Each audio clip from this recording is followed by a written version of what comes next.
Sitting behind me is my 2005 F350 with a 6-liter power stroke that I have neglected for probably the past 2 years. There's a lot of work that needs to be done, and I'm on a mission to restore this truck back to its OEM glory and make it OEM plus. In this video, I want to get it cleaned up. I need to do an oil change on this truck, and that'll give us a baseline for the rest of the videos in this series to see what needs to be done, how much work we're diving into, and if it's too much to handle. Alright, so last video we talked about what needs to be done to this truck. There's a few more things that I found that I want to go over in this video. But first, we need to get this thing some fresh oil. It's probably been about a little over 5,000 miles since my last oil change on this truck as well. Those 5,000 miles were stretched across probably a year. I don't drive it that much. So this oil is due for some fresh oil. And this truck does have the bulletproof diesel air to oil cooler kit, so we have a lot more oil that needs to go in it. And it's a different procedure to do an oil change on this truck with this kit than it is on an OEM truck. So let's hop into this. Let's pop the hood. Let's see what we need to do.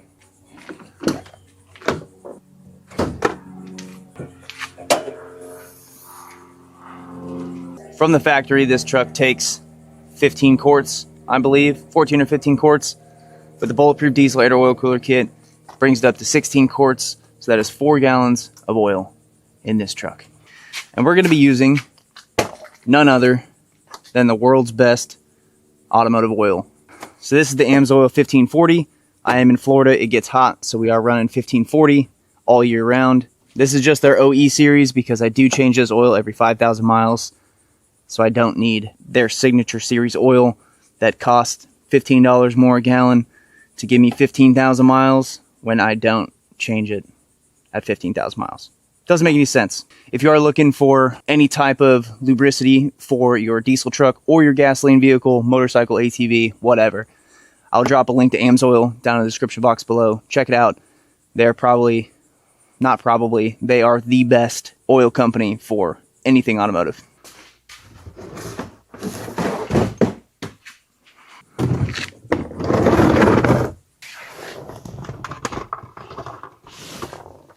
Another thing with this bulletproof diesel air to oil cooler kit is I opted for the oil filter relocation kit, which relocates the oil filter right there to the driver's side wheel well.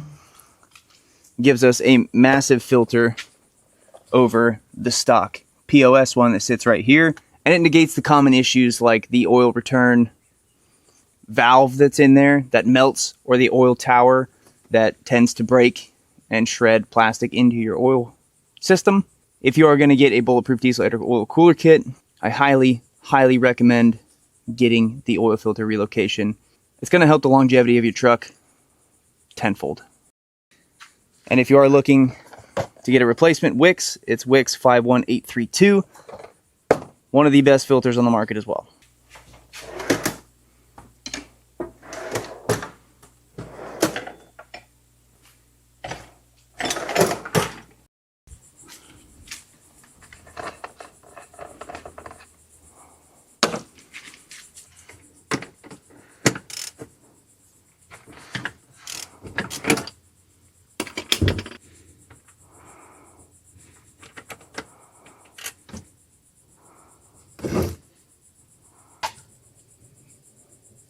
That looks really good. Just looks dark, but it's a diesel. What are you going to do? Alright, so we're going to let that drain for, I don't know, probably the next 5 minutes or so because the truck is cold. Cold oil does not come out of the car as fast as hot oil. So let it drain out, get as much out of it as possible, and then we'll go put the drain plug back in. We'll go pull the filter. Alright, so onto the filter setup here. We have 3 bolts we have to take out. There's one right here, and there's 2, one here and one there. So pop those out real quick, and then we'll have access to the filter.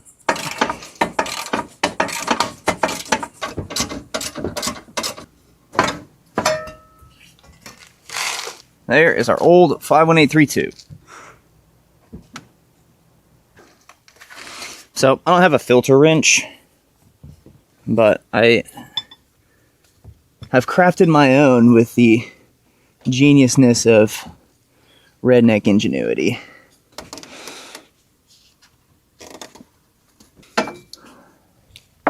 Just like that. 22 mil wrench with a ratchet strap, and she's loose. I'll be flat out honest with you though, I've never had one that tight before from the Bulletproof Diesel kit. So let's let this guy run out and get a little drained. So you can see the oil is not that bad even after 5,000 miles. I think 5,000 miles in these trucks is a little bit of overkill, but it is HEUI injection, so you want clean oil so you don't mess anything up. There's a high pressure oil system, so clean oil. They always say the 6.0s are that cleanliness is next to godliness with these trucks, and if you're not clean, they'll blow up. Don't know how true that is, but it's better to be safe than sorry. So if you've never seen one before, this is what the Bulletproof Diesel air to oil cooler, like oil filter relocation looks like.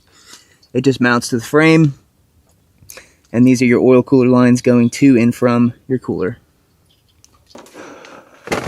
So before we install the new filter,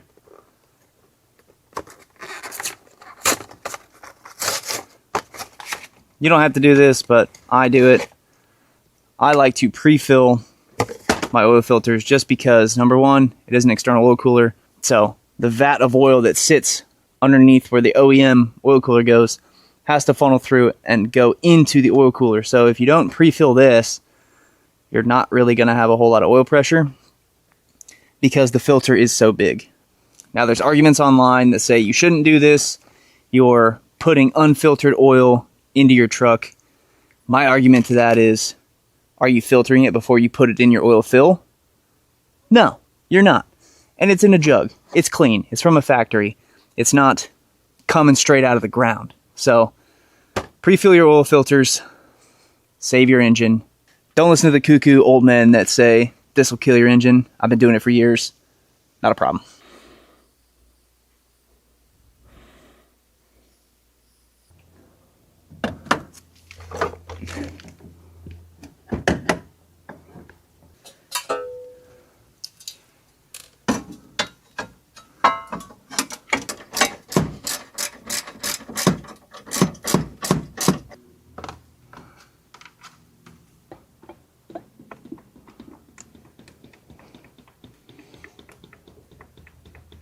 Alright, one thing I like to do before I check the oil on the dipstick is right back here.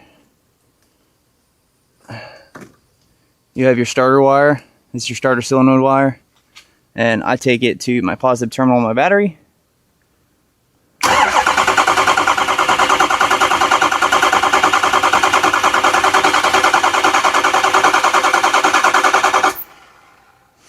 Give that a break for just a second. Checking for leaks everywhere. Make sure our filter's not leaking. Make sure our drain tube's not leaking. Give the starter a second to cool down. Let's hit it one more time.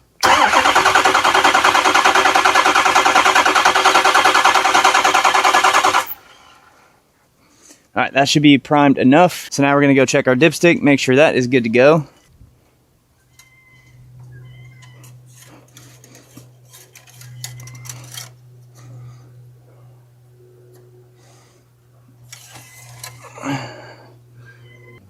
So we can bring that into focus.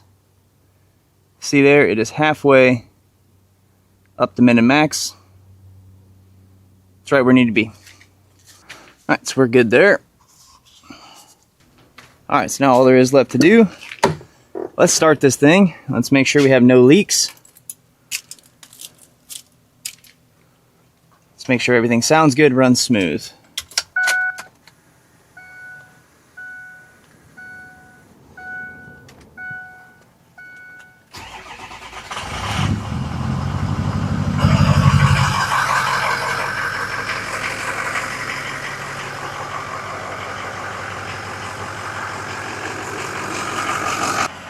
Alright, everything is looking good from the monitor perspective. Everything's looking good on the dash. Go ahead, shut this down. And we got no leaks, so we are good on that front. Now, on to the next project. Alright, so now we are up to date fully on our maintenance. Last thing this thing needs, it needs a wash. But I'll handle that off camera. I know you guys don't want to watch me wash my car. So, we have a list of everything that needs to get done. First, I need to order parts. So those parts aren't going to be here for probably a couple weeks. So we're going to switch gears back to this here, and I have quite a few things that need to be done to this car as well. A lot of minor fixes, as well as some finishing up some touch-up work on this car. So we're going to be pulling my 2007 Subaru out of the garage here in next video. This car only needs a few things. It needs a new fuel pump because I have the old AEM one in there because the Dietrich's one failed. So fuel pump. Need to finish the tune. I have one of the last revisions on the access port ready to go. Third, we need to finish up some of this paint work. We have a lot of correcting to do on the roof. So there's still quite a few things that need to be done to get this up to par. So while we wait on parts for this truck right here, we're going to go ahead and move forward on this build to finish this one out, and then we'll be back on the truck. And there's no better time to go on vacation than when you're waiting on car parts. So I'm actually packing right now. We're going to go on vacation. We're going to go hang out with the kids. We're heading to a resort in Orlando, so that's going to be a lot of fun. But with that being said, I'm going to wrap up this video right here. We got a lot of work done on the truck. We've got some more work to do on the car. And as always, I appreciate all of you guys sticking around. Thank you guys so much, and I'll catch you guys in the next video. See ya.